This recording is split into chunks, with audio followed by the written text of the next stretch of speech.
really see it right there. I just don't want it to clip at all, so it doesn't matter if you don't see it to me. Alright, and then the I, double tap that, and I'll put that right here on the L. It's a classic place to put it. It looks good right there. And move it up. G to move, S to scale, of course. And the N, we'll do the same thing. I'll scale the N up a little bit. And kind of get some depth like that, and the S needs to be rotated as well. So we'll do something like that, and we'll scale the S up, and we'll move it forward a little bit, rotate it so it's not colliding with the T. And that looks good. And then, of course, the apostrophe. So that looks good right there. I'm going to go ahead and move that up. So now we have the word styling. It looks super good. I love the style that we have going on so far. Now we can go ahead and do all of the colors separately if you wanted to do the colors separately, but I don't want them to be separate, so we're going to go ahead and actually hit B to box select all of this, hit GX to move it on over, and in our camera we can hit 0 to go on the camera's view. We'll select our camera, hit GZ to move it up like that, and we'll actually move this S over. I'll see from the camera's view what I need to change. I want to scale that Y down a little bit more, rotate it up a little bit, and make sure it's not colliding. No, we're good still. We're good. Alright. Looks amazing, and I move the L over and the I subsequently, and the N and apostrophe. Alright, looks good. I like it. So with all the front facing planes, we'll go ahead and select all the front facing ones by holding down shift, select all of these bad boys, hold down N and the apostrophe. We'll hit control L to make a link to all of the materials, so now that they're all connected, so if we change one of them, they will all change, so we don't have to keep them all selected. Now, with the S just selected, so we'll, in render viewport shading, go to the material tab, and we'll select that material. Now, we can go ahead, and with all of them selected, since we didn't have that material set on there, control L, once again, material, link to materials, select the S, of course, last, and then control L, link materials, there we go. Now they're all connected, so if we change the color of that one, then they will all change, which looks super good. I think, now when I tested this, I used a white, but I think I like the way that gray looks. I think it looks pretty sweet. So I think we'll use that gray for that, which looks pretty good. And then now we'll go do the same exact thing for all the other letters. So we'll select all of these, all of the top pieces here, the second layer. We'll add a new material, and with whatever the last one we have selected, which is the apostrophe, we'll hold down control L, make link to material. Now they're all linked together, so if we change them, then they all change together. Now you want to pick a style that you want to go for the styling word. We'll go ahead and I'll choose a color. I think I want to do blue. Yeah, because I tested this with some cool lights, which we still have to do, by the way. So we'll use blue for this because it looks super good. I love the way blue looks with gray, especially. And yellow also looks pretty good with gray, too. Ooh, that looks so good. I don't know what to do. We'll do the blue because I already have the lights in mind that I want to do. So we'll do that. And then for the outermost piece, the little tiny strip, we'll go ahead and select all of those by holding down Shift. Of course, actually, we need to add a material first. Hit New on that, and then we will change this to just some random color for the time being. Maybe we'll do like a darker blue, something like that maybe. And then control L, make link to materials. Now they're all linked together. I don't like that blue. Can we do, we'll just do white. We'll just do white. So we'll turn the saturation all the way down. Maybe not all the way down. Maybe we'll do a little bit of a blue. And then, no, we'll just do it all the way white. We'll do solid white, and then we'll just change that like that, which looks good.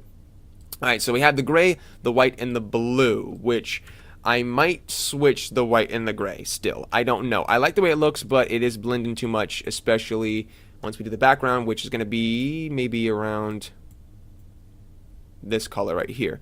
So that might be kind of blendy. So let's go ahead and switch them actually. Let's go ahead and select that gray color, and we will change that to solid white, and then we'll select the white color and change that to solid gray. Yeah, I knew I was going to do that. Whatever, fine, it's fine. The front-facing plane needs to be more visible than the rest of the color, so white makes more sense to do. Anyway, alright. So, with our overlays back on, I hit this little overlay button up there to get rid of that, by the way.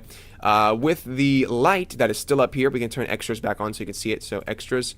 There we go. Now, we have that one light coming up at the top. That's what it's doing. It's lighting the entire text, which looks nice. That's like our big bulk light. We'll hold down, actually, we'll hit Shift C to move the cursor back into the center. Then we'll hold down Shift D to duplicate that. Hit Z to move it straight down, and then RX, sorry, to move it upwards like this to kind of face to backwards like that. So 5-3 on my numpad to see what we're doing. So this is the side view. If we hit RX, you can see we're kind of rotating it. Hit G to move it. I want to move it kind of behind the text there, so it's kind of like a backlight.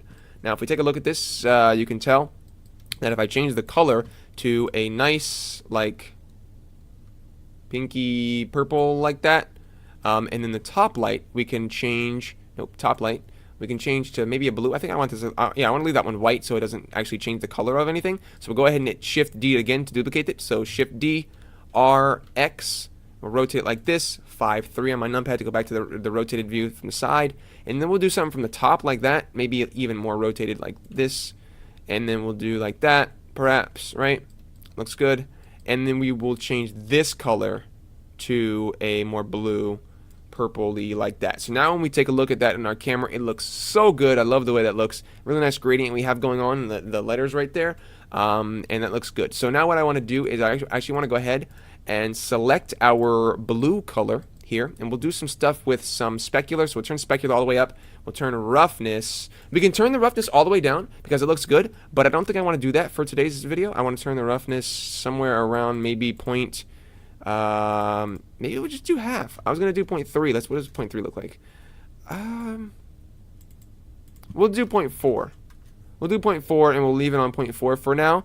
And we'll also turn the specular, no, I don't want the specular tint. The specular tint does not look good because it's giving too much blue. Now for the gray color, we will turn the roughness down some more, turn the specular up, of course, and maybe the roughness can stand to be up a little bit more. Something like that, and maybe some metallic for this? Maybe we'll do a little bit of metallic? Metallic-y?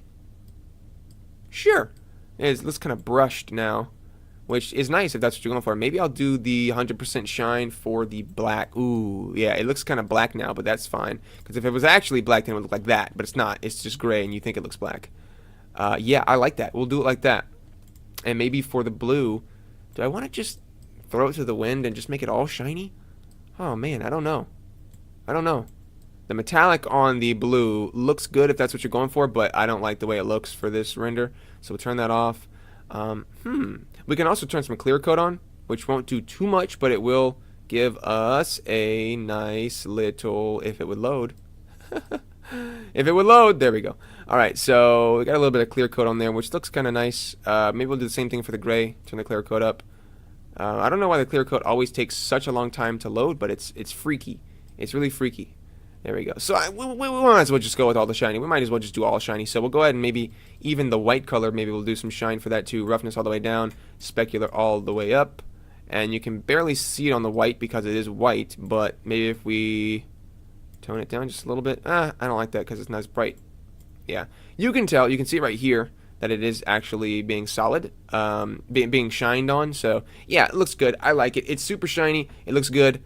Now, if we were to rotate these letters, you could see that there's some shine to it, and I don't like the way it looks on the white. I don't. So we're going to turn the roughness to 0.3, and we got a little bit of shine on there, but it's not a hard-edged shine. Now, we could also do the same thing for these. Maybe I want to do a roughness of 0.1 for the blue, 0.1 for that. Nothing is 100% sharp shine, but, I mean, this isn't a realistic render, so it doesn't matter.